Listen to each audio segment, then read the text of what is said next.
6,000 টাকা কি আমার অর্ধেক দিবেন? আমি যেটা কইছি 3 ভাগের 1 ভাগ কইছি। আমরা যেমন খরচ, আমার খরচ নাই, আমার তো খরচ আছে। হাওর বেষ্টিত অষ্টগ্রাম কিশোরগঞ্জ জেলার প্রান্তিক কৃষকদের একমাত্র ভরসা সরকারি খাদ্য গুদাম, কিন্তু সেই গুদামেই যেন চলছে ন্যায্য দামে ধান বিক্রির নামে লুটপাটের উৎসব। সরকার নির্ধারিত দামে ধান বিক্রি করতেও দিতে হচ্ছে মোটা অঙ্কের ঘুষ। এটি অষ্টগ্রাম উপজেলার সরকারি খাদ্য গুদামের অভ্যন্তর। ভেতর থেকে ধারণকৃত ফুটেজে দেখা যাচ্ছে খাদ্য পরিদর্শক জয়নাল আবেদিন সরাসরি একজন কৃষকের কাছে ঘুষ চাইছেন, প্রতি টনে 2,000 টাকা করে। সরকারি রেট অনুযায়ী প্রতি মন ধানের সরকারি রেট 1,440 টাকা। একজন কৃষক সর্বোচ্চ 3 টন পর্যন্ত দিতে পারেন। সরকারি দামে প্রতি টনে কৃষক পাচ্ছেন বাজার দরের চেয়ে গড়ে 6,000 টাকা বেশি, আর সেখান থেকেই 3 ভাগের 1 ভাগ দাবি করছেন পরিদর্শক। শুধু ঘুষ নয়, প্রতি মনের ওজন হিসাবেও চলছে কারচুপি। টানা 7মবারের মতো বেস্ট টিস্যু পেপার ব্র্যান্ড হিসেবে স্বীকৃতি পেয়েছে বসুন্ধরা টিস্যু। 40 কেজির জায়গায় 42 কেজি করে মেপে নিচ্ছেন, ফলে 1 টন ধানে আরও 900 টাকা হাতিয়ে নিচ্ছেন এই কর্মকর্তা। প্রথমে ভিডিওটি নিজের বলে স্বীকার করলেও পরে দাবি করেন এটি এডিট করা।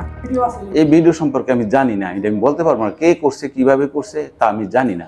এগুলি আমি জানি না, এগুলি আমি বলতে পারবো না। আমি যা দান নিছি কৃষকের কাছ থেকে নিছি, এবং কৃষি অফিসার মহোদয় যে তালিকা দিছে তালিকার ভিতরে নির্ভর করে আমি নিছি। তালিকার বাইরে আমি 1 টাকা দানও নিই নাই।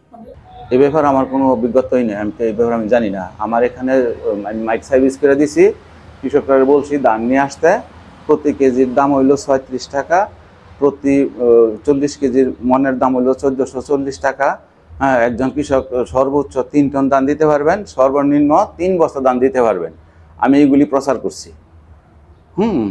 আমার এই প্রচার অনুযায়ী কৃষকরা আসছে, আমি তাদের আমার মিটার দিয়া পরীক্ষা কইরা ধান উড়াইয়া বাওয়াইয়া গুদামজাত করছি, এবং তাদেরকে আমি আরও চা খাওয়াই দিছি।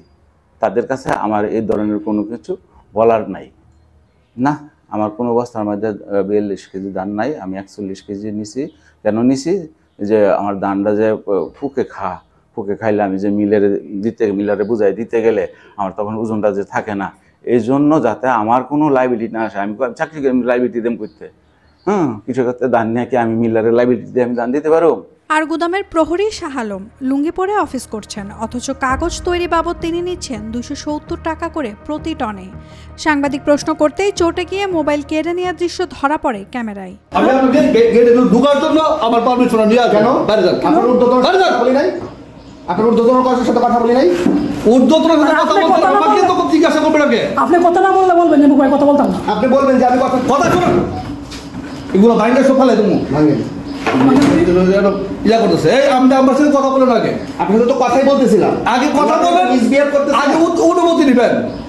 আগে অনুমতি নেবেন। কথা না বললে তুমি আগে অনুমতি নেবেন। আপনি কথা না বললে এই শুনেন, আগে অনুমতি নেবেন। আচ্ছা, অনুমতি নিছেন আপনি? আপনি অনুমতি নিছেন কিনা? আপনি অনুমতি নিছেন কিনা? ওনার সাথে কথা বলেন। আমার কাছে অনুমতি নিছেন কিনা? আপনি আমার কাছে অনুমতি, আপনি লঙ্গি পরে অফিসে কেন? আমি অনুমতি নিছেন কিনা? আপনি লঙ্গি পরে অফিসে কেন? লঙ্গি পরে অফিসে কেন? আপনার কাছে যাই জবাব দিয়ে করার জন্য আমি আর বসে। আপনার লঙ্গি পরে কেন? আপনার কাছে জবাব দিয়ে করব না আমি। কার কাছে করবেন? আমার ঊর্ধ্বতন কর্তৃপক্ষ আছে। আপনার ঊর্ধ্বতন কর্মকর্তার সাথে সামনে আছে না? স্থানীয় কৃষকরা বলছেন ধান সরবরাহের অনুমোদন থাকা সত্ত্বেও দিতে পারছেন না অনেকে। আবার অনেকের নামে ধান জমা দেখানো হলেও তারা জানেনই না। ধান নিয়ে গেছিলাম, যাওয়ার পরে আমারে বলতেছে ধান নিয়ে গেছি পরীক্ষা করার জন্য। পরীক্ষা করার পরে দেখছে তাপমাত্রা 22 এসছে। এর সাথে আমার সাথে আরেকজনের 14, সে টাকা দিছে, তাই এটা 14, তাই এটা লাইকা দিছে, কিন্তু আমার এটা রাখে নাই। আমার কাছে 3000 টাকা চাইছে, কেরানির টাকা দিতে হয়। তারপর আবার ব্যাংকে আবার এই রিসিপ্টটা নিয়ে তুলতে গেলে আবার তাদেরকেও টাকা দিতে হয়। এই কারণে আমি আর দান দেই নাই, চলে আসছি। কারণ এরা 1440 টাকা করে নেয়। এখান থেকে আবার আমরা গাড়ি ভাড়াটা নিয়ে সাইরা গুইরা 1300 1350 পরে, তো 50 টাকা লাভে লেগে এখন গিয়ে কোনো দরকার আছে আমাদের। এই কারণে আমি চলে আসছি। আর সে আসলে ঘুষ এখন না, আরো প্রায় আওয়ামী লীগের আমতে সে ঘুষ খা। এইদিকেও মনে আপনারা জানেন কিনা জানি না, প্রায় 60 থেকে 70 লক্ষ টাকা এই দানে এই বছরে খাইছে সে। এটা তো আপনার প্রমাণ হাতে নাতে ধরা খাইছে। আমি চাই যে তার সুষ্ঠু বিচার হোক, সরকারের কাছে এই আমার আবেদন। এই গোটাউনে কোনোদিন আমরা দান দিতে পারি নাই। আর যদি কার্ড আসে, আমরার কাছ থেকে মানে খাইরা নিয়ে যাই। আমরা মানে কোনো সময় মানে এই জায়গার মধ্যে আমরা দান দিতে পারি না, মোটা হোক আর চিকনই হোক।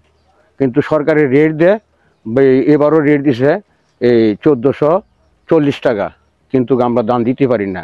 আমাদের এই কাগজ দিয়ে সেটা অন্য ঘন্টা ধান নিয়ে গোডাউনে দিয়ে দিছে, এগুলো আমরা জানি না। আর টাকা যে কতগুলি খাইছে সে নিজে বলবে, আমরা এটা বলতে পারবো না। সরকারি গুদাম আমরা ধান নিতে গেলে অফিসার ধান রাখে না, কোনো মতে রাখে না, সাইডে এই সেই বক্কর সকর যাহা ধান বিজাই যায় চা অঙ্ক পয়সা চা হচ্ছে আমি না দিলে আমরা চা না দিলে আমরা ধান নিতে পারি না। শাহ আলম ব্যাপারে শুনছি আমি আর এই ধানগুলা নিলে বাঙাল হারার লোক শাহ আলম ভাই, তা এটা যে চাকরি করে, তার কাছে গেলে বলে সব সমাধান হইব। তার কাছে আমরা মেইন অফিসার জয়নাল ভাই, তার কাছে কি সুবিধা হয়েছে না? আর কেরানের কাছে গেলে আমরা কি সুবিধা রইব? তার দ্বারা কি সুবিধা হয়তো এখন এই এলাকার মানুষ এনে তার কাছে কিছু গুষ্টু জন লাগে দিলে মনে সুবিধা, এটাই সুবিধাটা শুনছি। আবার অনেক লোকে কইছে তার মিরাময় চাকরি আছে, তার বাড়ির পাশে এই গুড়ের নেমে দিয়েছে চাকরি করার লাগে। আইসে তা যে কোনো ভাবে তার ছাত্র আছে বেশি, এই জন্য মনে হয়েছে যে এবং গোডাউনে নিয়ে গেছিলাম। নিয়ে যাওয়ার পরে কইছে আপনার ধান শুকাইছে না, আর শুকাই দিব। আমি কিছু ভাই দেখছে তো এসছে নিয়ম ধান নাকি, আমি তো এটা ধানটা তো আমার ভালো ধানটা চলতো না করে, কখন এটা চলতো না, পরীক্ষাতে আয় না, পরীক্ষা করে আমি কিন্তু পরীক্ষা আমি আর কই করবো নানলে কেউ। পরে খবর লইলাম এই টাকা দিলে ওই মানে টাকা দেওয়া লাগে, তারা দিলে ধানগুলা চলবো, তখন আর এরপর আমি রাগ করি। আমি ঠিক আছে না চললে আর কি করবো, দিয়ে আপনারা তো বাংলা ভাড়া কিছু লুকলে আপনারা গুড়াউন্ডারা লুটে লেতেছে। 1 মণ ধান 80 টাকা করে গুড় ধান হয়, যদি আমি 500 মণ ধান দিই কত টাকা গুড় যাবে এটা নিজে বুঝি। এই মৌসুমে গুদামের লক্ষ্যমাত্রা ছিল 1795 টন। এর 98% ইতোমধ্যে সংগ্রহ হয়ে গেছে। কৃষকের দাবি অনুযায়ী হিসাব করলে শুধু ঘুষ থেকেই আদায় হয়েছে প্রায় 1/2 কোটি টাকা, আর প্রহরীর পকেটে গেছে আরও 10 লাখ টাকার বেশি। এ বিষয়ে অষ্টগ্রাম উপজেলা নির্বাহী কর্মকর্তা মোসাম্মদ দিলশাদ জাহান ও জেলা খাদ্য নিয়ন্ত্রক আলমগীর কবির উভয়ে জানান, তদন্ত চলছে এবং দোষ প্রমাণিত হলে নেওয়া হবে কঠোর ব্যবস্থা। এগুলো বিষয়ে আমরা তদন্ত করে দেখব এবং আমি ওই কর্মকর্তার সাথে নিজেই কথা বলবো। যদি আমরা এই অভিযোগের সত্যতা পাই তাহলে অবশ্যই আমরা এই বিষয়ে ব্যবস্থা নেব। যেহেতু ওনার লাইন অথরিটি রয়েছেন, আমার কাছে মনে হয় আমি ওনার অথরিটির সাথে অবশ্যই ওনার বিষয়টা নিয়ে কথা বলবো। তারপর ওনার লাইন অথরিটিকে জানানোর পর ওনারা হয়তো এই বিষয়ে ব্যবস্থা নেবে। আমরা কৃষকের কাছ থেকে যে ধান কিনি সেটা কৃষকের অ্যাকাউন্টে সরাসরি টাকা চলে যায়, তো টাকা নিয়ে আসলে কোনো সুযোগ নেই। আপনারা একটা অভিযোগ করেছেন, আমরা এটা গোচরে নিয়েছি, আমরা যথাযথভাবে খতিয়ে দেখে পরবর্তী পদক্ষেপ গ্রহণ করব। এটার ক্ষেত্রে আসলে অভিযোগ জানানোর তো অনেক জায়গায় আছে। উপজেলা খাদ্য নিয়ন্ত্রক আছে, তার ইমিডিয়েট বস আছে, তারপরে উপজেলা সংগ্রহ কমিটির সভাপতি মহোদয় আছে, আমরা আছি। তো এখন তো কৃষকরা অনেক সচেতন, তারা আমাদেরকে জানাতে পারেন, আমরা ইমিডিয়েটলি এটা স্টপ করে দিব। এই ধরনের কিছু যদি ঘটে থাকে, আমরা তো জানতাম না, কিছু যদি ঘটে আমাদের জানানোর সাথে সাথে আমরা ইমিডিয়েটলি অ্যাকশন নিব, এতটুকু কথা দিচ্ছি। উনি তো নিরাপত্তা প্রহরী, উনি অফিসিয়াল কোনো স্টাফ না, নাম্বার 1। নাম্বার 2, যেই হই আমরা, খারাপ ব্যবহার তো করা যাবে না, এটাও আমি খতিয়ে দেখছি, খতিয়ে দেখে পরবর্তী পদক্ষেপ গ্রহণ করা হবে। তদন্তের আশ্বাস মিললেও কৃষকরা এখন সংশয়ে। তাদের প্রশ্ন, ঘুষ না দিলে কি আদৌ সরকারি গুদামে ঢুকবে ধান? আর সরকার যা দিতে চায় তা কি আদৌ পৌঁছাবে প্রান্তিক কৃষকদের হাতে? Naomi Nasrin, Daily Sun. For more updates, follow us on Facebook, subscribe our YouTube channel, get the latest update on www.daily-sun.com.